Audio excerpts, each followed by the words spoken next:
Most people spend their lives trying to build one successful company. Tony Elumelu built a banking empire, an investment empire, an entrepreneurship movement, and a philosophy that has influenced how millions think about business in Africa.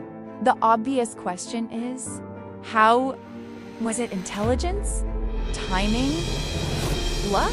Connections? Or was there something else? Because if you look closely, you'll notice something unusual. Tony Elumelu doesn't seem to make random business decisions. Whether it's banking, energy, hospitality, healthcare, or entrepreneurship, the same patterns appear again and again. The same principles, the same way of thinking.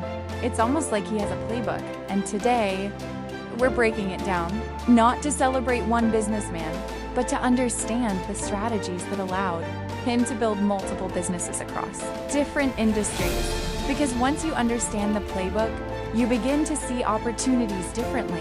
Most investors look for great companies. Tony Elumelu often looked for companies that could become great. There's an important difference. Early in his career, he became part of the investor group that acquired Standard Trust Bank, a financial institution that was far from being an industry leader. Many people would have avoided it. The risks were obvious. Weak market position, strong competitors, an uncertain future. But Elumelu saw something many people miss. Potential creates value long before success becomes visible. Instead of asking, how successful is this company today? He asked, what could this company become with the right leadership, strategy, and execution? That question transformed Standard Trust Bank. The lesson applies far beyond banking. Some of the world's most valuable companies were once dismissed as risky, unproven, or too ambitious. The difference wasn't where they started. It was how they were built. This is the first rule of the Tony Elumelu playbook. Don't pay for perfection. Build it. Once Standard Trust Bank became successful, many leaders would have protected what they had. Expansion creates uncertainty. Growth creates complexity. But Tony Elumelu believed something simple. Small thinking creates small companies. Big thinking creates institutions. That belief became clear in 2005. Standard Trust Bank merged with United Bank for Africa. It was one of Nigeria's biggest banking deals. The objective wasn't simply to become a larger Nigerian bank. It was to create an African bank, at a time when many companies focused almost exclusively on their home markets. UBA expanded across the continent, country by country, market by market, office by office. This wasn't just expansion, it was a mindset. Elumelu saw Africa as one long-term opportunity made up of many different markets. He understood that while individual economies might rise and fall, diversification across countries could create resilience. The second rule of the playbook is clear. Don't build for one city. Don't even build for one country. Build for the largest market your vision can support. Success has a hidden danger. Comfort. Many businesses fail not because they make bad decisions. They fail because they stop making bold ones. By 2010, Tony Elumelu had already achieved what many executives spend an entire lifetime pursuing. He had led one of Africa's most respected banks. His reputation was firmly established.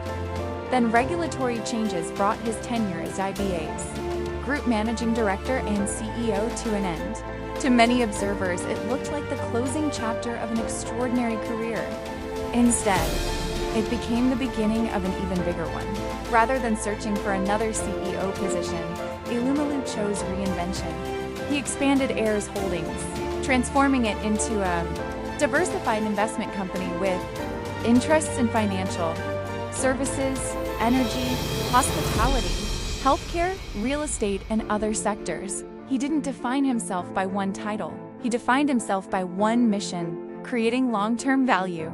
That's an important distinction. Many professionals build careers around a job title. Visionary entrepreneurs build around a purpose. Titles can disappear. Purpose travels with you. The third rule of the Tony Elumelu playbook is this: reinvent yourself before circumstances force you to. Because the people who shape the future rarely spend all their energy defending the past. The greatest business strategy isn't protecting today's success. It's preparing for tomorrow's opportunity. There's a question every founder eventually faces. Can this business survive without me? Most can't. Some companies depend entirely on one person's vision, one person's relationships, one person's decisions. The moment that person leaves, the company begins to weaken. Tony Elumelu has consistently argued that great organizations shouldn't revolve around one individual. They should be built on systems, processes, governance, and people. This philosophy became increasingly clear after his years at Yuba. Instead of trying to remain the center of every decision, he focused on strengthening institutions capable of growing over decades. Because titles expire, leadership changes, markets evolve, but strong institutions adapt. One of the biggest mistakes entrepreneurs make is believing that being indispensable is a strength.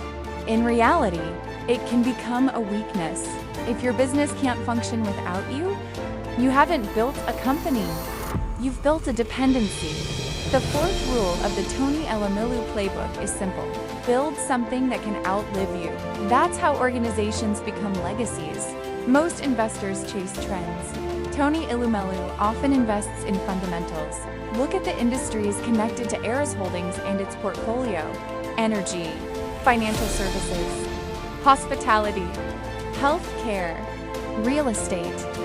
These aren't random choices. They're sectors that support economic activity. Think about it. A manufacturer needs reliable electricity. A growing business needs banking. Investors need hotels and transport. Communities need healthcare. Entrepreneurs need access to finance. One industry supports another. Instead of asking, "What's the hottest opportunity today?" Elumelu often asks, "What does Africa need to grow over the next 20 years? That shift changes everything. Because markets change, technology changes, consumer behavior changes.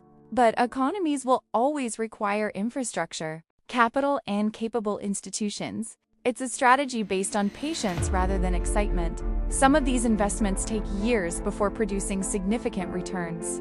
But when they succeed, they become the foundations on which countless other businesses can grow." That's the fifth rule. Don't just invest in businesses. Invest in what makes businesses possible. Perhaps the most distinctive part of Tony Elumelu's playbook isn't about acquiring companies. It's about creating entrepreneurs. In 2015, the Tony Elumelu Foundation launched an entrepreneurship program with a continental ambition. The idea was straightforward. Identify entrepreneurs with promising ideas, provide business training, offer mentoring, provide seed capital, and connect them to a network of support.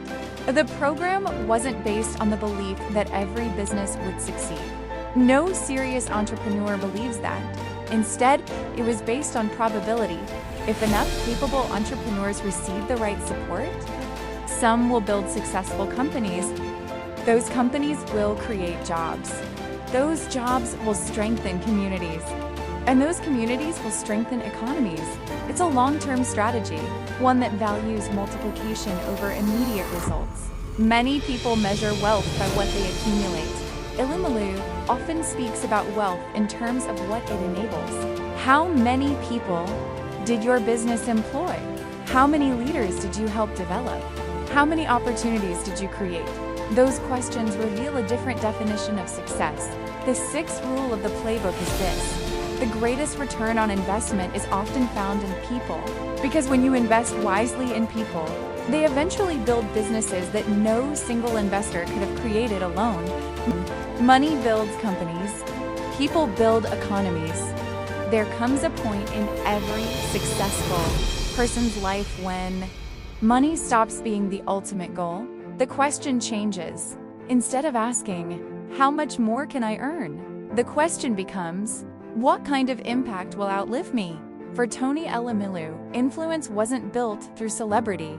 It wasn't built through social media, and it wasn't built through making headlines. It was built by consistently backing ideas, institutions, and people. Over time, his influence expanded beyond boardrooms. Governments sought private sector perspectives. Young entrepreneurs looked to him for guidance. Business schools studied his leadership approach. Investors watched where he placed long-term bets. Influence, he discovered, is different from power. Power comes from position. Influence comes from trust. Power can disappear with a title. Influence often grows long after the title is gone. That may explain why Elumelu has invested so much effort in mentoring entrepreneurs and speaking about long-term development. Ideas travel farther than buildings, and they often last longer. The seventh rule of the playbook is this: don't just build wealth, build influence by creating value that others can carry forward. If you strip away the headlines, the awards, the interviews, and the public image, the Tony Elumelu playbook becomes surprisingly clear. It isn't about finding shortcuts. It isn't about chasing trends. And it certainly isn't about getting rich overnight. It's about making a series of disciplined decisions over many years. Buy potential before everyone else sees it. Think beyond borders. Reinvent yourself before circumstances force you to. Build institutions instead of personalities. Invest in the foundations of growth. Develop people, not just profits. And use success to create opportunities for others. Individually, none of these ideas seem revolutionary. Together, they become a strategy that explains why Elumelu has been able to operate across banking, energy, hospitality, healthcare, investment, and entrepreneurship without losing sight of a broader mission. It's important to recognize that no business philosophy guarantees success. Afri-capitalism, the idea most closely associated with Tony Elumelu, has earned both praise and criticism. Supporters see it as a practical framework for encouraging long-term private investment, entrepreneurship, and job creation across the continent. Critics argue that private enterprise alone cannot solve challenges such as governance, infrastructure gaps, or inequality. Those are fair questions. Economic transformation is rarely driven by one sector acting alone. It requires capable public institutions, responsible private investment, and active citizens. Elumelu's contribution has been to argue that African entrepreneurs should be viewed not merely as beneficiaries of development, but as participants in creating it, whether one agrees with every aspect of that philosophy or not. It has helped shape conversations about the role of business in Africa's future. When most people hear the word empire, they imagine skyscrapers, bank accounts, corporate headquarters, luxury. But perhaps the most important empire Tony Elumelu has tried to build isn't made of buildings at all. It's made of ideas.